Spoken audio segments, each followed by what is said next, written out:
Okay, so we're going to jump to the next question here in the chat, which was Paige. Says, building out my business model, I noticed my premium offers might not be relevant to the people I'm here to serve.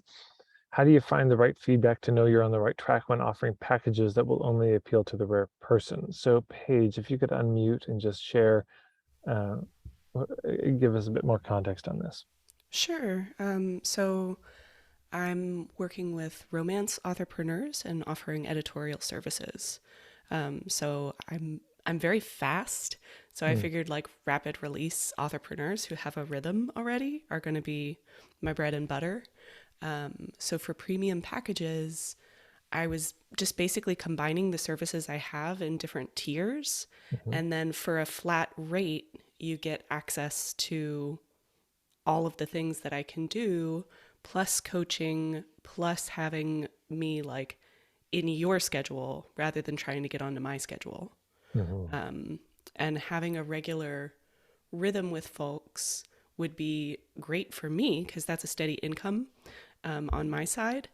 And also just like knowing what to expect so that I can get into a rhythm with the work. But is also really helpful for people that have a standard schedule and they know 6 months out what they'll be writing when. And they need that quick turnaround, like a novel in a week. Um, Got it. So you're saying you notice that your premium offers might not be relevant to the people you're here to serve. So that sounds like a very relevant offer. What has you think it's not relevant? it's the price that's jarring me. Mm, So basically, like how I put the packages together was I just set tiers. And then I thought, like, how much could I possibly do in a month that would feel okay for that amount of money? And so I set it up where there's a $5,000 tier where I'm revising up to 100,000 words, doing at least two comprehensive reports or up to two comprehensive reports with an hour of coaching. And if they sign on for that package, they're saving only $200 a month, which mm, doesn't feel like a huge win. And then the next tier up from that is 7.5 grand. And that's 200,000 words of documentation that I'm editing, up to three comprehensive reports, 3 hours of coaching, and that saves them 4.5 grand.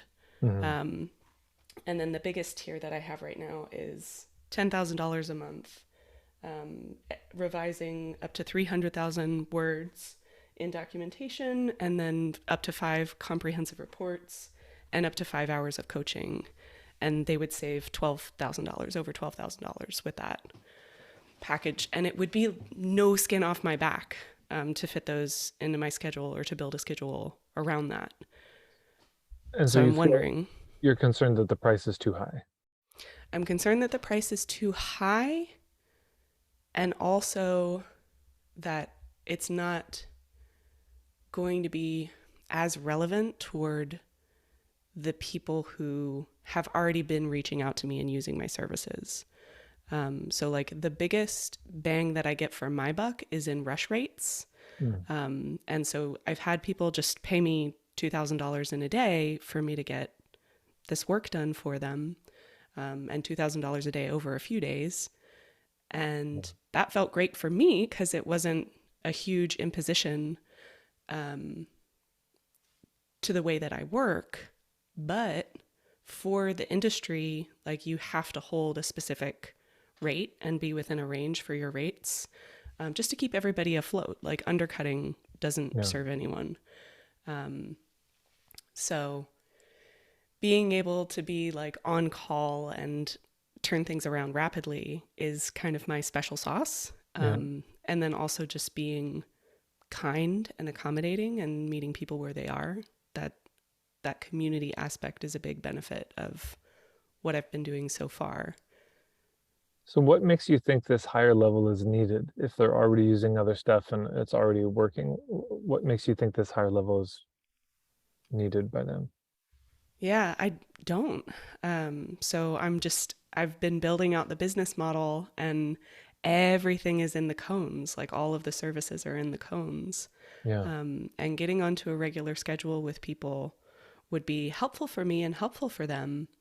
Mm, But the folks that I've talked to who are like big name entrepreneurs who work in a steady schedule with someone just have a flat rate that they're working with. And a lot of those editors are really like undercutting themselves, mm, and not charging, the standard rate for like American editors. yeah. So the people who do have a steady schedule, who are, this is their thing, and it's not just a Mm. hobby, these people already have editors who they can get cheaper. They have editors that they've been working with for a long time, and some of them are not American, Yeah, yeah, um, sure. that they work with at a lower rate. Yeah. And do you see any benefit to them working with you versus some of these other editors? Like for them, for the Those author? those particular people no, but for the authors that I've been working with so far, they like lavish me with praises, and they've been really positive. And that's part of the reason why I built the business out in the first place, because I had this like huge positive feedback.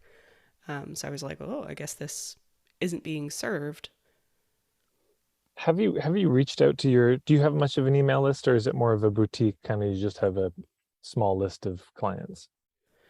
So I have a big email list for the teaching that I've done and Mhm. for my writing, but not specifically for author services yet. I only have a handful of people that I've worked with so far for the author services. I mean, one of the things you could do is just reach out to them individually and say, I've got this new package I'm thinking of. No pressure on this. I don't even know if it's a good idea or if it's needed, but here's kind of what I'm thinking. Here's the basic price point I'm thinking of. Let me know if you're interested. I would probably just do some asking around and just see what kind of response you get. And you can tell people, it's like, and here, on your end, you would save a bunch of money, but on my end, it'd be great for me too, because I like the idea of a regular rhythm and working with people more in depth. And so, I'm willing to create a package deal. But I don't know if this is a fit for anybody right now. Just let me know. I only have X number of spaces available, even for this kind of a package. I Right. might I might do something like that. And then if I were to build out the business model with like the rush rate idea, what would that even look like? Where do you feel stuck in doing that? So, a lot of the examples of the different business models and the different tiers, it's like building in packages and building in where people are saving, and then the teacher training as the last part, or the subscription model for the ice cream shop. And I don't have a clear path forward for what that would look like with like emergency last minute author services person. Like, Are you what would trying? an emergency plumber look like in those higher tiers? Well, so I hear that you've kind of got a bronze, silver, gold level right now.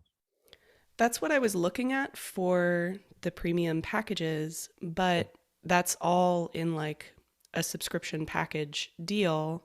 And the work that I've been doing has just been one off.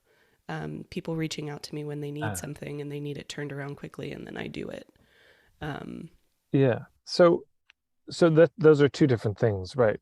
So right. so one is, I mean, not just with the gold level, but you could reach out for all the subscription. Like, I'm just working with this model. I'm thinking about doing a kind of subscription every month kind of thing. There's a bronze, silver, gold level. I'd love to get your thoughts on this. You can even just do some research calls. I mean, basically, where you get on a Zoom call with them and you just talk it through and Mm-hmm. just like, hey, can I get your thoughts on these packages? Is this compelling? How's the pricing feel? Is there anything you'd want added to this or taken away? Because I've Mm-hmm. had conversation, like I hired a woman, Rebecca Van Dam. She's the one who helped me redo my Instagram, Mm-hmm. and she had a package where for a certain amount of money a month she would do my Instagram. But I looked at the price and I thought, I don't want to pay that much, because I could hire somebody for 20 bucks an hour who just is Right. a friend who needs work to do that. Could you teach them? Could I hire you to teach them and help us develop a system? And that's what happened. And she actually developed a whole new business model from that, and decided to stop doing the social media for people and become more of a strategist. It's more Yeah. scalable and it's more of her interest anyway. So just for everybody, if you feel confused of is this package a good idea, just start talking to people. You could send emails, you can get on Zoom calls, you can send voice notes, but you start to just ask around like, what do you think? Here's what I'm thinking of, and talk to a few people. It's really worth slowing down and doing a proper diagnosis on this, Mm. um, to see if there's any interest at all, because sometimes you just get a very flat response. Um, but yeah, because I hear there's just two different things you have. One is I work on subscription, and the other is there's this rush rate. They're both there. If you just Right. need one-off stuff, here's what it is, and I charge a bit of a premium for that. But hey, if you want to do a subscription, then you save money. And possibly they even save money on the rush rate if they're subscribing. That's a possibility. Yeah. I'm just wondering, so to clarify my last question, I'm wondering if there is a business model that is all that kind of rush rate type Sure. service. Yeah, you Like, could do that. what can you tell me what that would look like? You just say, here's my calendar. Here's what's available. You can just use one of these like appointment things. And if you want to book me for a day, go book me for a day. Here's how much it costs. That's a legit business model. I mean, if it works, I thought creating that a was all small, like cones and you would wind up wearing yourself out. well, it depends how much you're charging. But I would just say if it feels Mm, sustainable for you and you're making enough money, you're able to save money with it, you know, um, then great. If it were, to me, the question is the sustainable. A business model doesn't have to be pink spoons, silver, bronze, gold. It doesn't have to be that exact four-step thing or five steps. It could just be one thing, but it's a really good offer and you get enough people. The only question then becomes, okay, what if you're losing people? What if you don't have enough clients? And then how do they find out about you? mm, But as long as you have enough people and you're getting paid well to do the work that you want to do, there's no problem there at all. mm. It's just, okay, now I'm running out of clients, so what do I need to do to, get people in? And then there's a whole business model around how do you connect with these authors? How do you, yeah. So let me move on to somebody else, but beautiful work that you're doing. Thank you so much. Thanks, Dad.